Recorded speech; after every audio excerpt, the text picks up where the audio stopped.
Hello everybody, welcome to Basit Corner.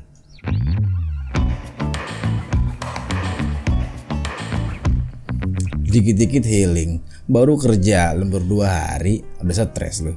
Baru kerja sampai jam 8 malam doang, itu pun juga lu kerja dimulai dari jam 2. Terus udah ngerasa yang paling capek sedunia. Yang padahal banyak orang yang kerjain 16 jam, biasa aja gitu. Lagi lo orang-orang yang lembur baru 2 hari abis itu udah ngerasa paling capek banget gitu kan. Itu udah apa? Ada apa sama anda gitu? Dikit-dikit udah minta healing, cuti, ngerasa yang paling capek sedunia. Ada apa ini? Tapi kan butuh work-life balance bro. Hey, lu mau financial freedom katanya. Masa lu mau work-life balance tuh gimana ceritanya? Nggak relate bro. Terus yang ngomong work-life balance mana umurnya masih 20-an lagi, gimana? Work-life balance itu buat yang umurnya udah 35 tahun, 40. Dia yang dengan catatan dia yang di masa mudanya tuh udah kerja keras gitu kan, punya usaha, habis itu udah boom, terus di umur 35 dia mau work-life balance, boleh banget gitu kan. Itu pun yang umur 35 itu juga, dia juga nggak asal leha-leha doang, dia juga pasti bakal tetap menerima report, approval gitu kan, buat perusahaan yang dia pantau sekarang gitu di umur 35. Poinnya dia tetap kerja gitu, jadi buang-buang lah itu work life balance. Kalau lu masih muda, masih umur 20-an tuh buang-buang lah tuh. Nah terus kenapa orang bisa banget atau gampang banget ngomong healing gitu, serasa yang dia tuh paling stres sedunia gitu. Padahal juga cuman lembur doang gitu, itu juga enggak setahun dan setiap hari berturut-turut juga itu enggak gitu.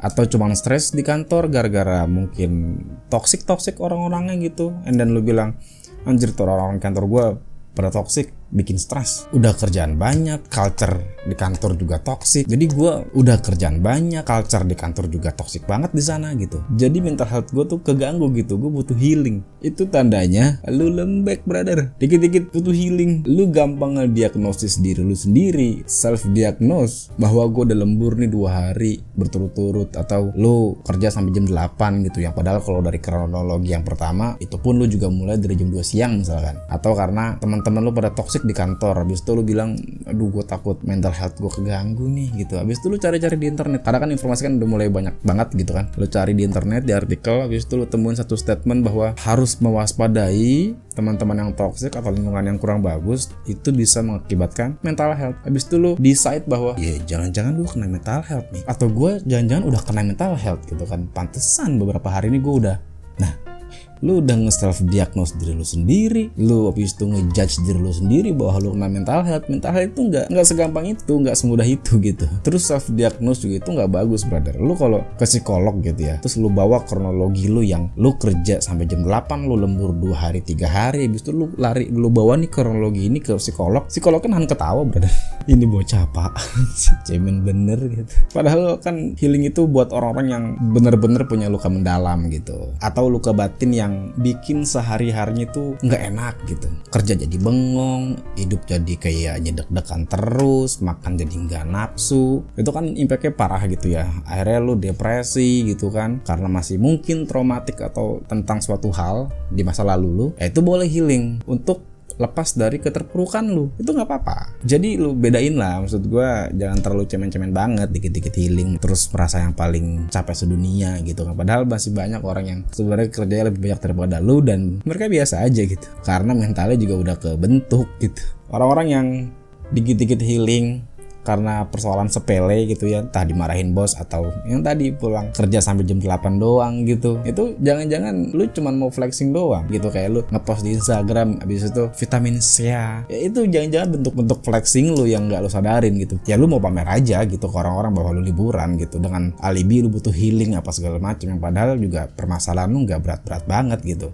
Tapi lu bisa nilai sendiri ya, maksudnya bukan berarti itu healing atau lu mau refreshing itu nggak boleh ya. Lu tinggal nilai diri lu sendiri aja, lu udah betul belum untuk menempatkan healing lu gitu loh. Maksud gua kalau lu emang kayak cuman yang cemen-cemen tadi gitu kan, cuman gara-gara dimarahin bos, teman-teman lu toxic, lu pulang sampai jam 8 malam, lu kerja lembur, ya itu lu bedain. Kalau buat yang hal yang kayak tadi, ya itu ya jangan juga gitu. Kalau emang lu yang emang hard worker menurut lu 16 jam lu kerja, atau lu setiap hari harus ada ide konten atau apapun yang harus lu kerjain, bisnis atau apapun, habis itu lu mau healing untuk dalam bentuk self reward gitu ya, itu nggak apa-apa. Cuman bukan berarti secara konteks, secara subjek itu healing nggak boleh. Bukan, gue cuman nggak mau penempatan healing itu salah tempat aja gitu, jangan. Dan orang-orang yang lembek kayak tadi, yang cuman kerja sampai jam 8 doang, itu disebutnya itu the strawberry generation. The strawberry generation itu awalnya dianalisis ada di Taiwan. Habis itu ya namanya generasi kan mungkin nyebar aja gitu kan perilakunya. Kenapa dinamain sama strawberry? Karena strawberry itu kan buah yang lunak gitu ya. Jadi kalau lu gosok pakai sikat biasa atau apalagi sikat kawat itu dia gampang rontok gitu, gampang hancur dibanding buah-buah yang lain. Gue juga nggak tahu kenapa harus strawberry sih sebenarnya. Mungkin kalau yang lain masih ada kulit luarnya gitu ya. Kalau even anggur pun gitu ya, itu dia walaupun tipis kecil dia tetap ada kulit luarnya gitu, masih kejaga gitu. Tapi kalau strawberry ya karena lembek aja, gampang hancur. Jadi strawberry yang diambil contoh untuk istilah generasi yang lembek ini. Kenapa bisa orang-orang strawberry generation ini bisa dibilang generasi yang lembek dibanding yang lain? Dikit-dikit butuh healing ngomongnya atau dikit-dikit butuh self reward. Gini, kalau self reward itu kan gue mengartikannya tuh orang yang udah kerja banget, at least dia punya suatu project nilainya cukup besar. Gak harus besar lah, dia punya project dalam kurun waktu tertentu. Abis itu dia mau setelah project ini kelar, gue mau menghabiskan 1 hari gue untuk gue istirahat. Give me a self reward gitu. Nggak harus lu beli jam tangan, boleh beli jam tangan kalau misalkan nilai project lu besar. Atau kalau yang emang sike-sike gitu ya lu boleh self reward sama mungkin lu mau makan steak wagyu A5 ya, atau justru self reward yang oke sih sebenarnya makan enak tuh bikin mood balik gitu, bikin lu enak ngapa-ngapain lagi gitu. Kalau misalkan nilai project lu kecil, kalau misalkan nilai project lu besar ya lu mau beli something gitu ya nggak apa-apa. Nah terus balik lagi, kenapa orang-orang the strawberry generation ini dibilang generasi yang lembek? Karena mereka ini dilahirkan dari keluarga yang sejahtera. Menurut teorinya begitu. Dia dilahirkan dari keluarga yang sejahtera, sehingga dia setiap harinya disuapin. Memang zaman sekarang tuh orang-orang tuh udah makin sejahtera, walaupun memang di setiap zaman, di setiap era tuh pasti tetap ada aja orang-orang yang susah. Tapi mostly kita di zaman sekarang mau ngapa-ngapain tuh gampang gitu. Dan permasalahannya juga bukan cuman dilahirkan dari keluarga yang sejahtera, juga kombinasi dari perlakuan orang tua terhadap anaknya yang gampang kasih ke anak, apapun dikasih. Nggak mau sampai anaknya tuh tantrum gitu, atau sekalinya tantrum langsung boleh nih, mau beli mau main-mainan boleh dikasih semua, sehingga dia berpikir bahwa ya apapun bisa gue dapet gitu dengan orang tua gue. Karena dari kecil disuapin terus, sehingga pada saat dia udah besar dilepas ke dunia luar, jadinya tuh dia pelangap-pelongo, tau gak lo? Ketemu lingkungan yang sebenarnya dia pelangap-pelongo, loh kok tidak seperti di rumah saya orang-orang ini, kok mereka tidak menyambut saya seperti layaknya orang tua saya. Ya tidak, brother. Perilaku manjain anak ini bukan cuman bisa dilakuin sama keluarga yang sejahtera, tapi juga bisa dilakuin sama keluarga yang prasejahtera. Ya mungkin cuman dari sisi fasilitasnya aja yang beda gitu. Mungkin kalau orang-orang tua yang sejahtera gitu ya, pada saat anaknya tantrum minta mobil remote control dibeliin. Cuman kalau yang orang-orang tua yang prasejahtera mungkin pada saat anaknya bukan minta remote control, bukan minta mobil remote control, tapi perahu-perahu yang getek pakai minyak, tau gak lo? Tetap dikasih juga. Tapi poinnya bukan cuma di masalah di fasilitasnya, permasalahannya di permintaan si anak ini. Feeling perilaku itu sama gitu. And then pada saat dia udah beranjak remaja, jadilah mulai kebentuk tuh generasi strawberry ini. Pada saat dia masuk sekolah, SD, SMP, SMA, SMP lah ya, mungkin ya udah mulai bisa berpikir secara teenagers lah gitu ya. Coba lu lihat zaman-zaman sekolah tahun 2000 SMP atau SMA tahun 2005, 2007, SMP deh 2005, 2007, kita udah familiar tuh sama yang namanya lemparan spidol, lempar sepatu, digaplok.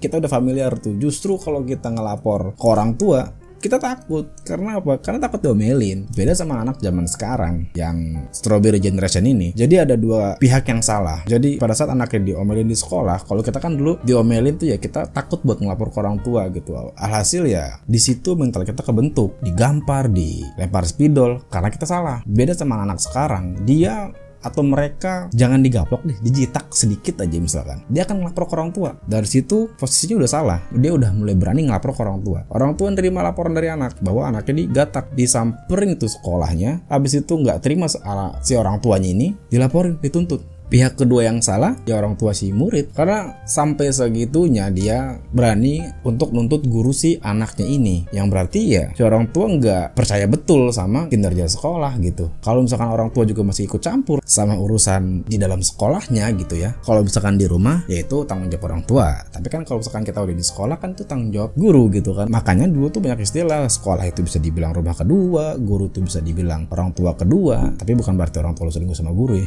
Maksudnya gitu, maksud gue ya conditionally lah gitu. Jadi bisa dibilang sebab permasalahan paling terbesarnya itu adalah ada di orang tuanya ini. Walaupun dampak lingkungannya juga ada buat si anak, tapi kan core-nya ini loh, basicnya ini loh kan dari keluarga gitu kan. Kalau basicnya udah kuat ya pasti kesananya juga gampang gitu. Ini anak kalau misalkan basicnya udah kuat gitu ya, fondasinya udah kuat, dia mau dilempar di lingkungan manapun pasti juga bisa dia mawas diri gitu, bisa adjustable sama lingkungan barunya gitu. Makanya jangan terlalu dimanjain itu anak. Maksud gue ya selamanya anak akan jadi anak, that's right. Maksud gue tetap saudara iya, tapi anak lo tuh nggak selamanya sama lu gitu. Maksud gue kasih dia pendidikan untuk menghadapi dunia luar gitu. Karena kita nggak pernah tahu kalau misalkan anak lu jadi presiden, jangan jauh-jauh jadi presiden deh. Anak lu dapat pekerjaan jadi seorang spesialis atau jadi seorang profesional di luar kota atau bahkan di luar negeri sebagai engineering mesin kapal laut, siapa yang tahu? Masa lu tetap ngalang-ngalangin urusan anak lu gitu? Maksud gue, udahlah kamu kerja di sini aja lah, di Tangerang, di Jakarta aja lah, ngapain kamu pergi jauh-jauh gitu? Ya karena orang tuanya takut buat ngelepas, takut anaknya nggak bisa adjustable di lingkungan baru, apalagi di adat orang lain. Makanya si orang tua ini harus kasih bekal secara basic aja gitu. Jangan manjain, jangan judge bahwa lu nggak bisa ngapa-ngapain, karena itu bakal kebawa sampai gede. Kayak misalkan kamu itu penakut, kamu itu kemudian gitu. Itu pada saat ditanya sama orang lain, apa sih kekurangan lo? Ya kekurangan gue penakut, gue sama setan atau apapun misalkan. Itu bakal kebawa dari percaya, yakin, habis itu bakal ngebentuk ke diri lu sendiri gitu, bahwa lu oh memang lu penakut. Yang padahal kalau orang tuanya itu nggak ngejudge dari kecil, mungkin dia nggak akan berpikir bahwa dia penakut beneran gitu. Mungkin itu akan berubah. Ya paham gak sih maksud gue? Tapi gue yakin orang-orang yang kebentuk sama orang tuanya kayak begitu gitu ya, itu gue yakin banget masih bisa berubah. Tapi semua tergantung sama lu masih mau tetap jadi strawberry generation yang lembek itu, atau lu mau jadi orang yang mentalnya kuat. Karena kalau misalkan lu terus-terusan begitu, itu bahaya. Yang tadi pada saat lu dihadapin sama dunia luar, lu gelagapan pak. Lu akan berpikir bahwa orang-orang ini nggak mengerti lu, padahal anda yang nggak ngerti dunia luar. Salah satu contohnya misalkan lu lagi bisnis, si strawberry generation ini yang umur 20-an katakanlah di bisnis sama orang lain gitu ya, dia kerja sama gitu, misalkan dia joinan sama orang misalkan, habis itu dia kena tipu, what will happen? Hal terburuknya adalah bakal depresi berat, parah-parah mungkin dia bisa bunuh diri karena ngerasa gagal, yang padahal gagal itu biasa gitu. Karena dia memaknai gagal itu belum pernah dia dapat sebelumnya gitu ya, dia memaknai gagal itu secara dalam. Gagal itu berarti orang yang enggak berbakat, gagal itu berarti orang yang tolol, gagal itu berarti orang yang buruk lah pokoknya menurut dia, karena dia sebelumnya belum pernah gagal, belum pernah kebentuk mental kayak gitu. Nah itu maksud gua bisa bahaya kalau terus-terusan lu kayak begitu gitu. Itu bisa lu ubah kok kalau lu nya mau. Sekarang kalau misalkan ditanya bisa, pasti bisa. Permasalahan bukan masalah bisa atau nggak bisa, mau atau nggak mau. Mau nggak mau itu kan dia yang take one step to get better lah gitu. Tapi balik lagi untuk orang-orang yang strawberry generation ini memang gelombangnya cukup besar gitu. Jadi kalau misalkan ini udah terlanjur gitu ya, and then lo kena tipu gitu ya, saran gue lu coba ajak ngobrol orang yang menurut lo trust gitu ya, atau enggak lu lari ke psikolog deh, nggak apa-apa deh. Tapi kalau misalkan lu masih nggak pede buat ke psikolog, lu ajak temen lu yang menurut lu trust, atau siapapun lah yang menurut lu nyaman untuk ajak bicara orang ini gitu tentang permasalahan lu gitu. Karena permasalahan-permasalahan yang sifatnya depresi, stres gitu ya, kalau lu pendem sendiri bakal berjamur gitu, bakal penyakit jadinya gitu. Karena sumber penyakit semua dari pikiran pak. Kebanyakan pikiran bisa kena lambung, lu percaya nggak lu? Cobain aja deh, pikiran banget nih, ntar lu lambung lu kena abis itu. Karena kan gue pernah konsul ke dokter waktu itu gara-gara kena penyakit tipes kalau nggak salah. Katanya lambung itu punya saraf yang paling banyak. Gue nggak tahu ya, mungkin kalau di sini ada dokter coba dibenerin. Waktu itu dapat insight dari dokter begitu. Waktu itu gue bukan gara-gara banyak pikiran, waktu itu gara-gara banyakan ngopi hampir seliter sehari. Ya udah segitu dulu video dari gua. Kalau lu suka sama video ini lu bisa like, kalau lu nggak suka lu bisa dislike, dan kalau misalkan konten ini bermanfaat lu bisa share ke teman-teman lu, ke sosial media lu, dan jangan lupa subscribe buat yang belum subscribe.